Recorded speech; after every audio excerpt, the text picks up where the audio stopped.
ನಮಸ್ಕಾರ ಎಲ್ಲರಿಗೂ. ಇವತ್ತಿನ ಪ್ಲ್ಯಾನ್ ಏನಂದ್ರೆ ವೆಸ್ಟ್ ಸೈಡ್ ನಮ್ದು ರೋಡ್ ಐತಿ. ನಾವು ಮೇನ್ ಡೋರ್ ಕೂಡ ಇವತ್ತು ವಾಸ್ತು ಪ್ರಕಾರ ವೆಸ್ಟ್ ಸೈಡ್ ನಾವು ಅಲ್ಲಿ ಪ್ರೊವೈಡ್ ಮಾಡಿರ್ತೀವಿ. ಸೊ ಇದ್ರೊಳಗೆ ಏನೇನು ಅದಾವು ಅನ್ನೋದು ಪ್ಲ್ಯಾನ್ ಒಳಗೆ ನಾವು ನೋಡ್ಕೊಂಬರೋಣ. So let's get into the plan. Hi, welcome to the plan. ನನಗೆ ಕೆಲವೊಂದಿಷ್ಟು ಜನ ನಮ್ಗೆ 40 ಫೀಟ್ ಅಗಲ 30 ಫೀಟ್ ಉದ್ದ ಇದ್ದಿದ್ದು ಪ್ಲ್ಯಾನ್ ಹಾಕ್ರಿ ಅಂತ ಹೇಳಿ ಕೇಳಿದ್ರಿ. ಸೊ ನಾನು ರೆಗ್ಯುಲರ್ ಆಗಿ 30 ಫೀಟ್ ಅಗಲ 40 ಫೀಟ್ ಉದ್ದದ್ದು ನಾನು ಹಾಕಿ ತೋರಿಸಿದ್ದೆ. ನೀವು ಇವತ್ತು ಅದರದ್ದು ವರ್ಷ ಕೇಳಿದ್ರಿ. ಸೊ ನಾನು ಇಲ್ಲಿ ಅದನ್ನು ಕೂಡ ಹಾಕೀನಿ ಪ್ಲ್ಯಾನ್. ಅದನ್ನು ನಾವು ಕಂಪ್ಲೀಟಾಗಿ ನೋಡೋದಾದ್ರೆ ಇದು ನಮ್ಮದು ಗ್ರೌಂಡ್ ಫ್ಲೋರ್ ಆಗಿರುತ್ತೆ, ಇದು ಫಸ್ಟ್ ಫ್ಲೋರ್ ಆಗಿರುತ್ತೆ. ನಮ್ದು ಇದು ವೆಸ್ಟ್ ಫೇಸಿಂಗ್ ರೋಡ್ ಇರ್ತೈತಿ. ಸೊ ನಾ ಏನು ಮಾಡೀನಿ ಇಲ್ಲಿ ಅಂದರೆ ವಾಸ್ತು ಪ್ರಕಾರ ವೆಸ್ಟ್ ಫೇಸಿಂಗ್ ಇದ್ದರೆ ಯಾವ ರೀತಿ ನಾವು ಪ್ಲ್ಯಾನ್ ಮಾಡ್ಕೋಬೋದು ಅಂತೇಳಿ ಇಲ್ಲಿ ತೋರಿಸೀನಿ. ನಾನು ಇಲ್ಲಿ ಮನೆಯದು ನಾವು ಮೇನ್ ಡೋರ್ದು ಡೈರೆಕ್ಷನ್ ಕೂಡ ವೆಸ್ಟಿಗೆ ಇಟ್ಟು ನಾವಿಲ್ಲೇ ಪ್ಲ್ಯಾನ್ ಅದನ್ನು ತಯಾರು ಮಾಡಿರ್ತೀವಿ. ಇದು ಸ್ವಲ್ಪ ಪ್ಲ್ಯಾನ್ ಮಸ್ತ್ ಐತಿ, ಎಲ್ಲರೂ ನೋಡ್ರಿ. ನಾನು ಕಂಪ್ಲೀಟಾಗಿ ಎಕ್ಸ್ಪ್ಲೇನ್ ಮಾಡ್ತೀನಿ. ಇದು ನಮ್ಮದು ಗ್ರೌಂಡ್ ಫ್ಲೋರ್ ಆಗಿರುತ್ತೆ.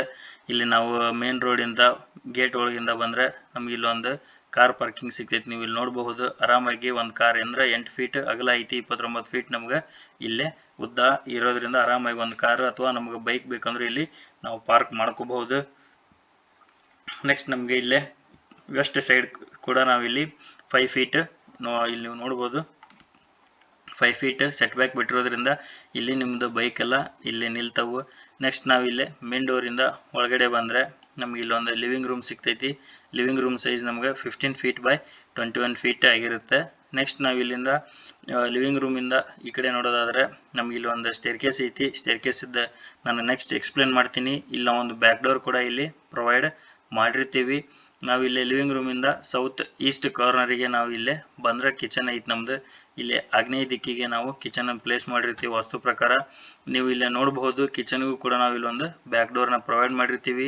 ಇಲ್ಲೇ ಕಿಚನಿಗೆ ನಾವು ಬ್ಯಾಕ್ ಡೋರ್ ಪ್ರೊವೈಡ್ ಮಾಡಿದ್ರಿಂದ ನಾವಿಲ್ಲೇ ಸೆಟ್ ಬ್ಯಾಕ್ನ ಬಿಟ್ಟಿರ್ತೀವಿ. ಸೆಟ್ ಬ್ಯಾಕ್ ಎಷ್ಟೈತೆ ಅಂದರೆ 3 ಫೀಟ್ 3 ಇಂಚ್ ನಮ್ಗೆ ಇಲ್ಲೇ ಹಿಂದ್ಗಡೆ ಸಿಗ್ತೈತಿ. ಇಲ್ಲಿ ನೀವು ನೋಡಬಹುದು.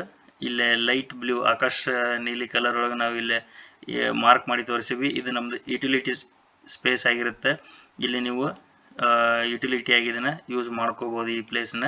ನೆಕ್ಸ್ಟ್ ನಾವು ಈ ಕಡೆ ನೋಡೋದಾದರೆ ನಮ್ಮದು ಪೂಜಾ ರೂಮ್ ಕೂಡ ನಾವಿಲ್ಲಿ ಪ್ರೊವೈಡ್ ಮಾಡಿರ್ತೀವಿ. 3 ಫೀಟ್ ಬೈ 5 ಫೀಟ್ 6 ಇಂಚ್ ನಮಗೆ ಇಲ್ಲಿ ಪೂಜಾ ರೂಮ್ ಇರುತ್ತೆ.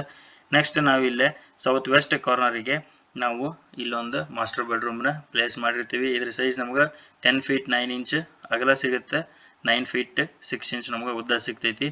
ಇಲ್ಲಿ ಕೆಳಗಡೆ ನಾವು ಯಾವುದೇ ರೀತಿಯ ಇಲ್ಲಿ ಅಟ್ಯಾಚ್ ಪ್ರೊವೈಡ್ ಮಾಡಿರೋದಿಲ್ಲ ಬಾತ್ರೂಮ್.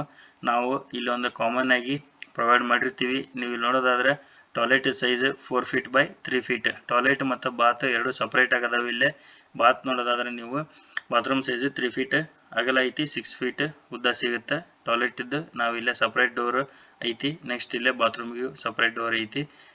ಇದು ನಮ್ಗೆ ಇಲ್ಲಿ ಕೆಳಗಿಂದಾದರೆ ನೆಕ್ಸ್ಟ್ ಫಸ್ಟ್ ಫ್ಲೋರಿಗೆ ನಾವು ಇಲ್ಲಿಂದ ಕ್ಲಾಕ್ ವೈಸ್ ಡೈರೆಕ್ಷನ್ ಆಗಿ ತಿರ್ಕೊಂಡು ಮೇಲ್ಗಡೆ ಬಂದರೆ ಈ ಪೋರ್ಷನಿಗೆ ನಾವು ಬರ್ತೀವಿ.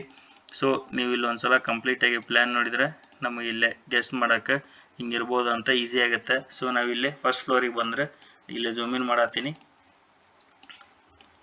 ಈ ಪಾಯಿಂಟಿಗೆ ಬಂದಾಗ ನಾವಿಲ್ಲೊಂದು ಸೌತ್ ಈಸ್ಟ್ ಕಾರ್ನರ್ನಾಗೆ ಒಂದು ಬೆಡ್ರೂಮ್ ಕೊಟ್ಟಿವಿ. ಗೆಸ್ಟ್ ಬೆಡ್ರೂಮು ಸೈಜ್ ನೋಡೋದಾದ್ರೆ ನಾವು 10 ಫೀಟ್ 9 ಇಂಚ್ ನಮ್ಗೆ ಅಗಲಕ್ಕೈತಿ, 11 ಫೀಟ್ ನಮ್ಗೆ ಉದ್ದಕ್ಕೈತಿ. ನೆಕ್ಸ್ಟ್ ನಾವಿಲ್ಲೇ ನೋಡೋದಾದ್ರೆ ಒಂದು ಲಿವಿಂಗ್ ರೂಮ್ ನಮ್ಗೆ ಇಲ್ಲೇ ಪ್ರೊವೈಡ್ ಮಾಡಿರ್ತೀವಿ. ಸೈಜ್ ನೋಡೋದಾದ್ರೆ 15 ಫೀಟ್ ಬೈ 21 ಫೀಟ್ ನಮಗಿಲ್ಲೇ ಲಿವಿಂಗ್ ರೂಮ್ ಸೈಜ್ ಐತಿ. ನೆಕ್ಸ್ಟ್ ನಾವಿಲ್ಲೇ ಒಂದು ಕಾಮನ್ ಬಾತ್ ಮತ್ತು ಟಾಯ್ಲೆಟನ್ನ ಸೇಮ್ ನಾವು ಕೆಳಗಡೆ ಪ್ಲೇಸ್ ಮಾಡ್ದಂಗೆ ಇಲ್ಲೂ ಕೂಡ ಪ್ರೊವೈಡ್ ಮಾಡಿರ್ತೀವಿ. ನೆಕ್ಸ್ಟ್ ಇಲ್ಲೇ ಮಾಸ್ಟರ್ ಬೆಡ್ರೂಮಿಗೆ ನಾವು ಅಟ್ಯಾಚ್ ಪ್ರೊವೈಡ್ ಮಾಡಿರ್ತೀವಿ. ಇದ್ರ ಮಾಸ್ಟರ್ ಬೆಡ್ರೂಮದ ಸೈಜ್ ನೋಡೋದಾದರೆ 10 ಫೀಟ್ 9 ಇಂಚ್ ನಮ್ಗೆ ಅಗಲಕ್ಕೆ ಸಿಗುತ್ತೆ, 9 ಫೀಟ್ 6 ಇಂಚ್ ನಮ್ಗೆ ಉದ್ದಕ್ಕೆ ಸಿಗುತ್ತೆ. ನೆಕ್ಸ್ಟ್ ನಾವಿಲ್ಲೇ ಟಾಯ್ಲೆಟ್ ಮತ್ತು ಬಾತ್ ಅಟ್ಯಾಚ್ ಇಲ್ಲಿ ಪ್ರೊವೈಡ್ ಮಾಡಿರ್ತೀವಿ. ಅದ್ರ ಸೈಜ್ ನೋಡೋದಾದರೆ 5 ಫೀಟ್ ನಮ್ಗೆ ಇಲ್ಲೇ ಉದ್ದಕ್ಕೆ ಸಿಗುತ್ತೆ, 10 ಫೀಟ್ 9 ಇಂಚ್ ನಮ್ಗೆ ಇಲ್ಲೇ ಅಗಲಕ್ಕೆ ಸಿಗುತ್ತೆ. ಇದ್ರೊಳಗೆ ಬೇಕಂದ್ರೆ ನಾವು ಒಂದು ಸ್ಮಾಲ್ ಡ್ರೆಸ್ಸಿಂಗ್ ರೂಮ್ ಕೂಡ ಮಾಡ್ಕೋಬಹುದು. ಇನ್ನು ಬಾಲ್ಕನಿ ನೋಡೋದಾದ್ರೆ ನಾವು ಇಲ್ಲೊಂದು ಎಲ್ ಶೇಪ್ ಬಾಲ್ಕನಿ ನಾವು ಪ್ಲೇಸ್ ಮಾಡಿರ್ತೀವಿ. ಇದ್ರದ್ದು ನಾವು ಡೋರ್ ಎಲ್ಲಿ ಕೊಟ್ಟಿರ್ತೀವಿ ಅಂದರೆ ಲಿವಿಂಗ್ ರೂಮಿಂದ ಈ ಕಡೆ ನಾವು ಒಂದು ಗ್ಲಾಸ್ ಡೋರ್ ಪ್ರೊವೈಡ್ ಮಾಡಿರ್ತೀವಿ. ಸೊ ಈ ಭಾಗನ ನಾವು ಆಕ್ಸೆಸ್ ಮಾಡ್ಕೋಬಹುದು. ಇಲ್ಲೇ ನಾವು ಹೋಗಕ್ಕೆ ಬರೋಂಗಿಲ್ಲ. ಇಲ್ಲೇ ನಾವು ವಾಲ್ ಕೊಟ್ಟಿರ್ತೀವಿ. ನಾವು ಇನ್ನು ಬೆಡ್ರೂಮಿಗೆ ನಮಗೆ ಬಾಲ್ಕನಿ ಬೇಕು ಅಂತಂದರೆ ಅದಕ್ಕೂ ಕೂಡ ನಾವು ಪ್ರೊವೈಡ್ ಮಾಡಿರ್ತೀವಿ. ಸೊ ಅದನ್ನು ನೋಡೋದಾದ್ರೆ ನಾವು ಇಲ್ಲೇ ಝೂಮ್ ಇನ್ ಮಾಡತ್ತೀನಿ. ಈ ಎರಡು ಬೆಡ್ರೂಮಿಗೂ ನಾವು ಬಾಲ್ಕನಿ ಪ್ರೊವೈಡ್ ಮಾಡಿರ್ತೀವಿ. ಇಲ್ಲಿ ನೀವು ನೋಡ್ಬೋದು, ಇದು ಲೈಟ್ ಬ್ಲೂ ಕಲರ್ ಒಳಗಿರೋದು ನಮ್ದು ಗ್ಲಾಸ್ ಡೋರ್ ಆಗಿರುತ್ತೆ. ಅಲ್ಲಿಂದ ನಾವು ಈ ಬೆಡ್ರೂಮಿಂದ ನಾವು ಬಾಲ್ಕನಿಗೆ ಎಕ್ಸೆಸ್ ಈ ಡೋರಿಂದ ಹೊರಗಡೆ ಬಂದರೆ ನಮಗೆ ಇಲ್ಲೇ 3 ಫೀಟ್ 3 ಇಂಚ್ ನಮಗೆ ಬಾಲ್ಕನಿ ಇಲ್ಲೇ ಸಿಗುತ್ತೆ. ಅದೇ ರೀತಿ ನಾವು ಮಾಸ್ಟರ್ ಬೆಡ್ರೂಮ್ಗೆ ಕೂಡ ಇಲ್ಲಿ ಒಂದು ಗ್ಲಾಸ್ ಡೋರ್ ಪ್ರೊವೈಡ್ ಮಾಡಿರ್ತೀವಿ. ಇದಕ್ಕೂ ಕೂಡ ನಮ್ಗೆ ಇಲ್ಲೇ ಬಾಲ್ಕನಿ ಸಿಗುತ್ತೆ. ನೆಕ್ಸ್ಟ್ ನಾವಿಲ್ಲಿ ನೋಡೋದಾದರೆ ಕಂಪ್ಲೀಟಾಗಿ ನಾವು ಇದನ್ನು ಬಾಲ್ಕನಿ ಯೂಸ್ ಮಾಡ್ಕೊಂಡಿವಿ. ಸೊ ಈ 2 ಬೆಡ್ರೂಮ್ಗೆ ಕೂಡ ನಾವು ಸಾಕಷ್ಟು ಗಾಳಿ ಬೆಳಕು ಈ ಬಾಲ್ಕನಿ ಥ್ರೂ ನಮ್ಗೆ ಬರ್ತೈತಿ. ಸೊ ಇವತ್ತಿನ ಪ್ಲ್ಯಾನ್ ಇದಾಗಿತ್ತು. ಇದೇ ರೀತಿ ನಾನು ಡೈಲಿ ಒಂದೊಂದು ಹೊಸ ಪ್ಲ್ಯಾನ್ ಅಪ್ಲೋಡ್ ಮಾಡ್ತಿರ್ತೀನಿ. ಸೊ ನೀವು ಆದಷ್ಟು ಇದನ್ನು ಶೇರ್ ಮಾಡಿರಿ ಮತ್ತು ನಮ್ಮ ಚಾನಲ್ಗೆ ಸಬ್ಸ್ಕ್ರೈಬ್ ಮಾಡಿರಿ. ಇವತ್ತಿನ ಪ್ಲ್ಯಾನ್ ಸೈನ್ ಆಫ್ ಮಾಡ್ತಾ ಎಲ್ಲರಿಗೂ ಶುಭ ದಿನ ಅಂತ ಹೇಳ್ತಾ ಮತ್ತೆ ನಾಳೆ ಹೊಸ ಪ್ಲ್ಯಾನ್ ಜೊತೆ ಸಿಗ್ತೀನಿ. All of you take care, bye. So this is it for today. ಇವತ್ತು ನಾವು ವೆಸ್ಟ್ ಸೈಡ್ ರೋಡ್ ಇದ್ದರೆ ಯಾವ ಥರ ನಾವು ವಾಸ್ತು ಪ್ರಕಾರ ಮನೆ ಮಾಡ್ಕೋಬೇಕನ್ನೋದು ಇವತ್ತು ಪ್ಲ್ಯಾನ್ ಒಳಗೆ ನೋಡಿದ್ವಿ. ಇದೇ ಥರ ಡೈಲಿ ಹೊಸ ಪ್ಲ್ಯಾನ್ಸನ್ನ ಅಪ್ಲೋಡ್ ಮಾಡ್ತಿರ್ತೀನಿ. ಸೊ ನೀವು ನಿಮ್ಮ ಫ್ರೆಂಡ್ಸ್ ಆ್ಯಂಡ್ ಫ್ಯಾಮಿಲಿಗೆ ಆದಷ್ಟು ಶೇರ್ ಮಾಡಿರಿ. So this is it for today. ಮತ್ತೆ ನಾಳೆ ಹೊಸ ಪ್ಲ್ಯಾನ್ ಜೊತೆ ಮತ್ತೆ ಸಿಗ್ತೀನಿ. ಅಲ್ಲಿ ತನಕ ಎಲ್ಲರಿಗೂ ಶುಭ ದಿನ. Take care.